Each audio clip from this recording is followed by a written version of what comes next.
Part 1.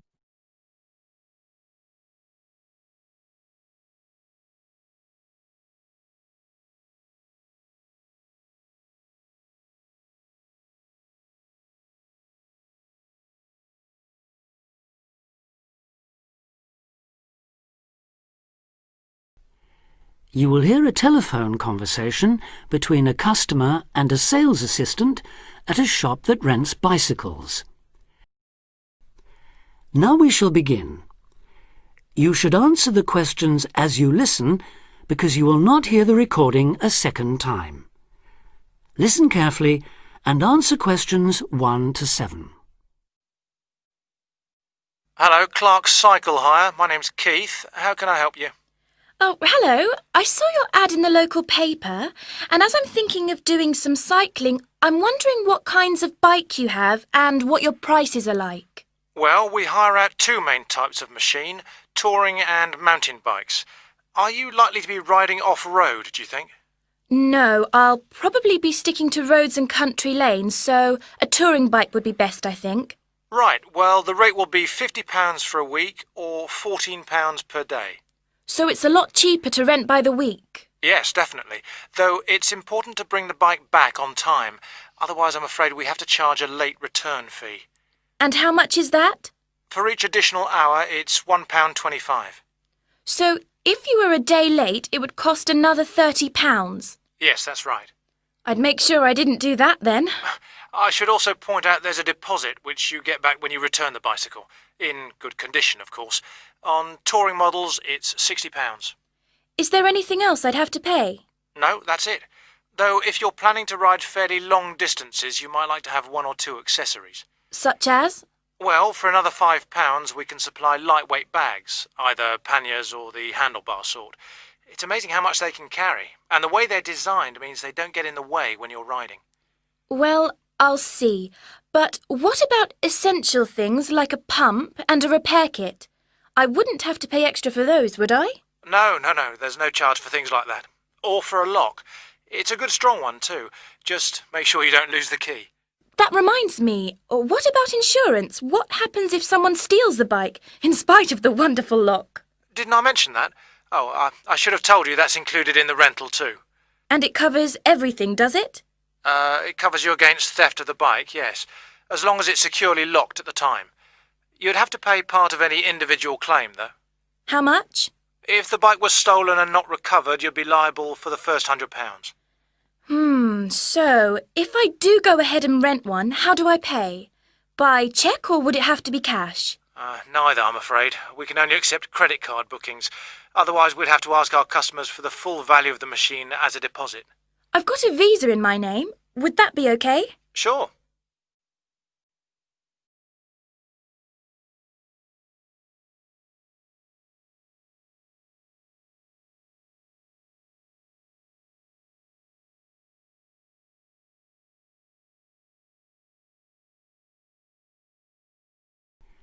Now listen and answer questions 8 to 10.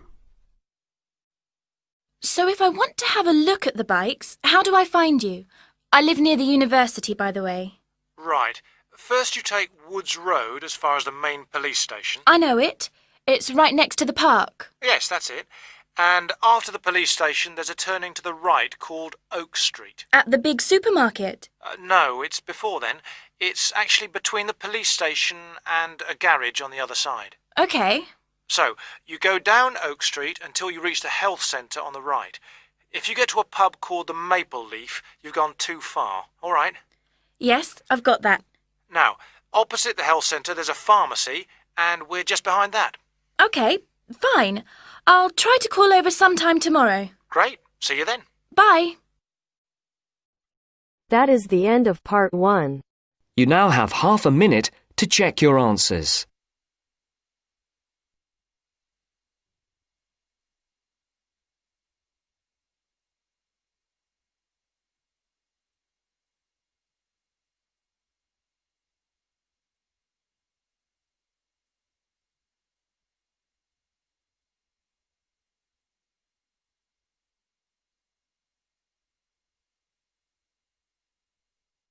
Now turns to part 2. Part 2.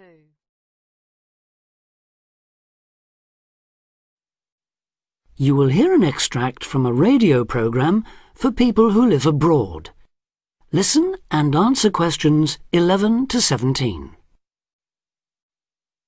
You're listening to Expat News, a weekly broadcast for the English-speaking community in this great city. In today's programme, we'll be hearing from Tom O'Hara, who's going to tell us about all those different associations he can join. Tom. Good evening. Yes, in a city with so many of its residents born outside the country, it's hardly surprising there's such a huge range of expatriate clubs and societies. And many of these, of course, are aimed at English speakers. So, first and perhaps most obviously, we have the sports clubs, which in some cases field teams in things like rugby and tennis that compete against clubs in other parts of the country or even abroad. You don't have to play at this level to have fun, though. They can be just a great way to do some exercise and, of course, to get to know other people, especially if you're new in town. The same can be said of the many hobby and interest clubs that have sprung up here. Everything from landscape photography, such as the Viewfinders Club in the Harbour District, or Focus on the Airport Road, to old favourites like stamp collecting. Remember that this country has a long tradition of unusual and perhaps even eccentric societies, so there should be something for everyone. A place where you can meet people of different nationalities with the same social and/or cultural interests as you. For those who may be interested in rather more than just friendship, there's a wide range of lively social clubs. Several singles associations organise dancing of various kinds, while for people in a real hurry, there's speed dating, in which everyone talks to everyone else for just 5 minutes. Then, at the end, they decide which of them they would like to meet again by ticking their names on a list. In complete contrast to these are the many religious associations, reflecting the diversity of faith groups present in this multicultural city. Many of them, of course, have their own places of worship. Perhaps also of interest to those who've come here from other parts of the world are the international and cultural societies. These often provide a meeting place for people from a specific country, China, for instance, and particular ethnic groups, such as Afro-Caribbeans. As in other major cities, we have here local branches of many charities with names familiar around the world. Meetings of human rights organisations like Amnesty International are held regularly in English, as are those of environmental groups such as Greenpeace. All funds raised, by the way, go to the same kinds of good cause as they do in other countries you may have lived in. Inevitably, perhaps, there are also the political clubs, often connected with a particular party and, indeed, a particular country. So we have, for example, a local association of Republicans linked to and campaigning for that party in the US, and Liberal Democrats here doing the same for their party in Britain. Finally, on a lighter note, there's plenty to choose from in the performing arts. Whether you enjoy taking part or just watching and listening, you can take your pick from a whole range of groups. To take just a couple of examples, there's light opera at the Memorial Hall in the city centre, or a very lively amateur theatre company in the Park District. In summer, they give open-air performances of Shakespeare plays, free of charge.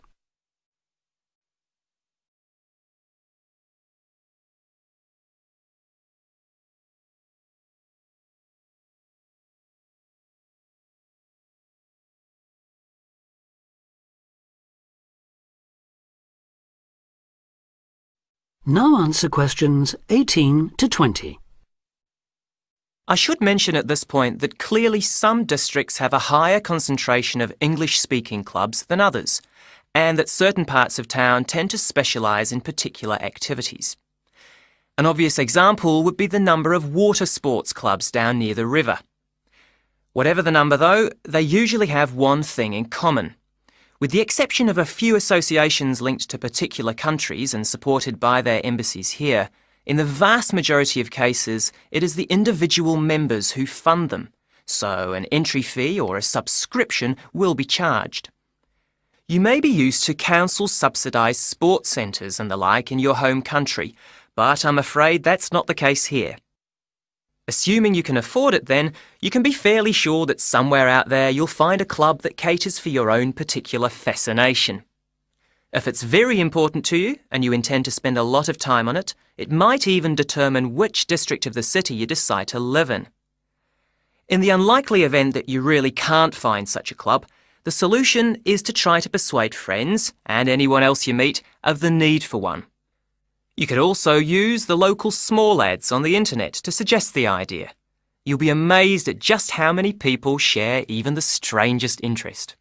Then you can start your own.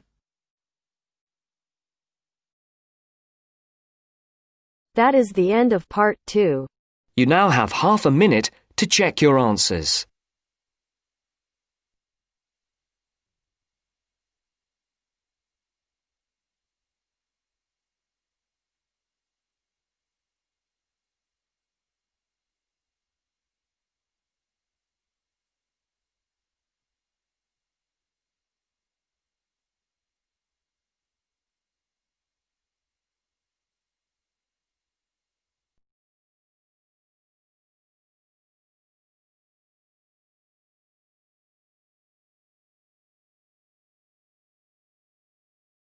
Now turns to part 3. Part 3.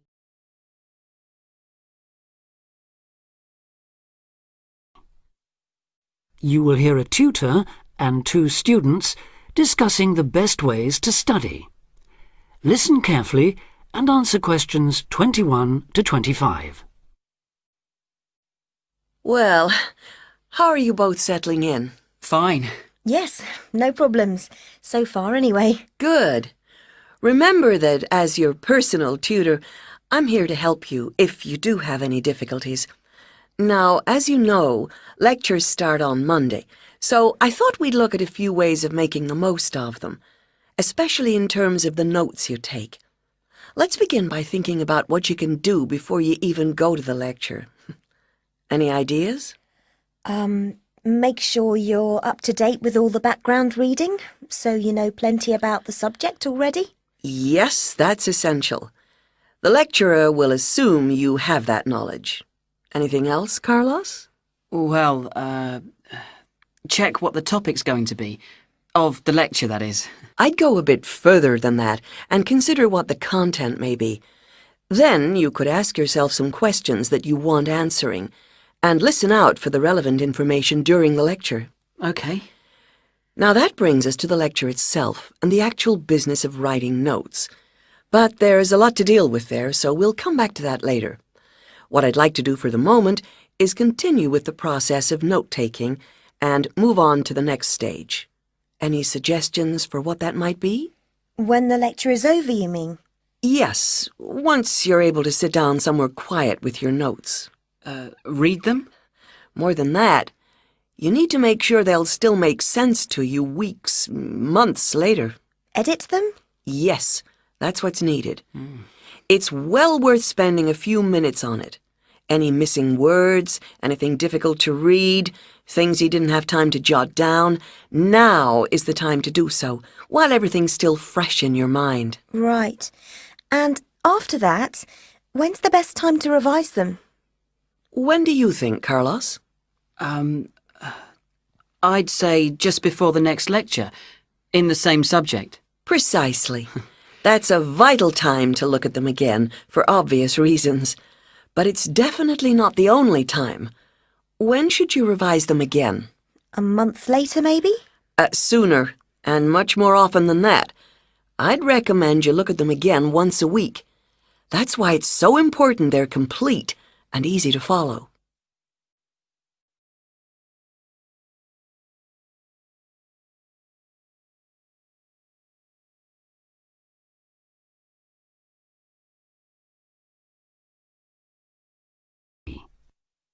Now answer questions 26 to 29.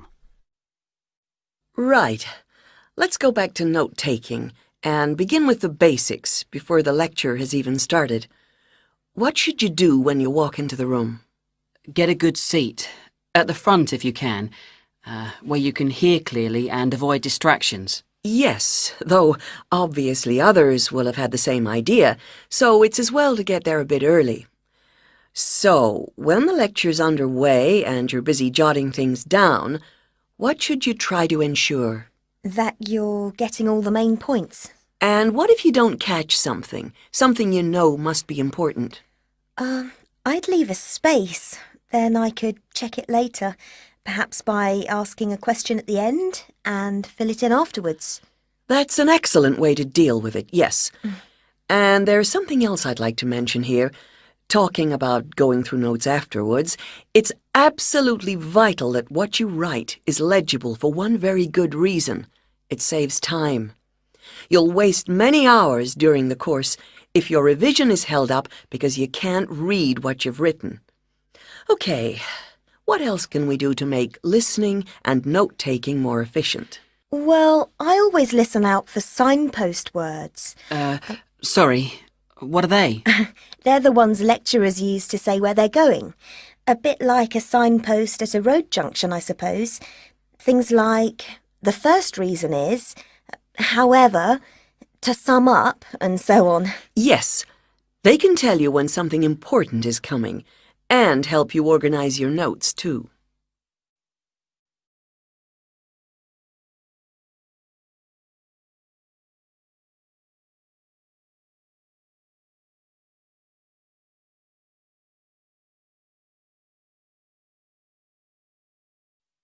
Now answer question 30. Is there anything else you can add, Carlos? There's something I think's very useful, but it's later, after the lecture is finished. That's fine. Go on. Well, what I do is go through what I've written down, summing up the main points in a few words in the margin, on the left-hand side of the page.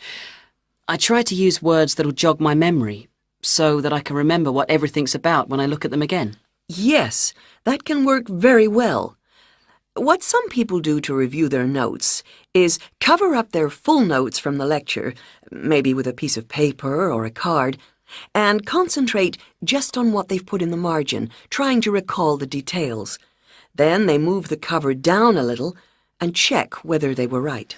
Or you could put your main points on another piece of paper and clip them together. Instead of covering and uncovering, you just hold a page in each hand. Sure, it's down to personal preference, really. Everyone has their own learning style.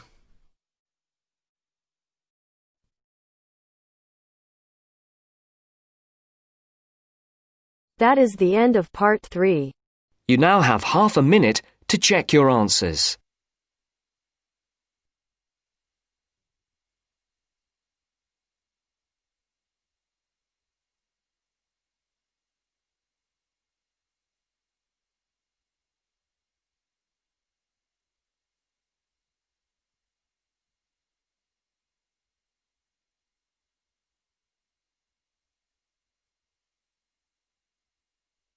Now turns to part 4. Part 4.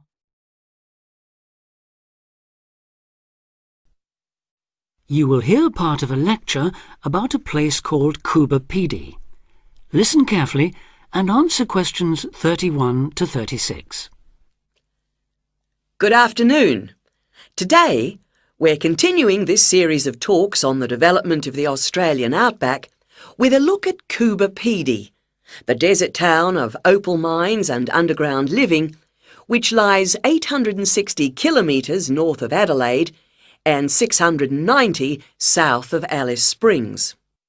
The inaccessibility, harsh climate and almost total lack of water made it a highly unlikely place for human habitation. But that all started to change in 1915 with the discovery there of opals, the precious stones which seem to change colour according to their surroundings. Settlements were established following the First World War, when soldiers returning from the trenches of France brought with them the techniques of living below ground in dugouts. The depression of the 1920s and 30s led to many prospectors leaving, but the town boomed again in the late 1940s when shallow new opal fields were discovered, and immigrants from Europe arrived in large numbers after the Second World War. It must be remembered, though, just how hostile conditions were. Daytime summer temperatures reached well over 50 degrees centigrade. Winter nights were bitterly cold, and dense dust storms regularly blanketed the town. To cope with this, more and more people began living in disused mines and purpose-built subterranean houses, where the temperature remains at a comfortable 25 degrees all year round, so that eventually around 70% of the town's inhabitants had made their homes beneath the surface. This led to the construction of hotels and even churches below ground, as well as an entire underground shopping centre, the only one in the world.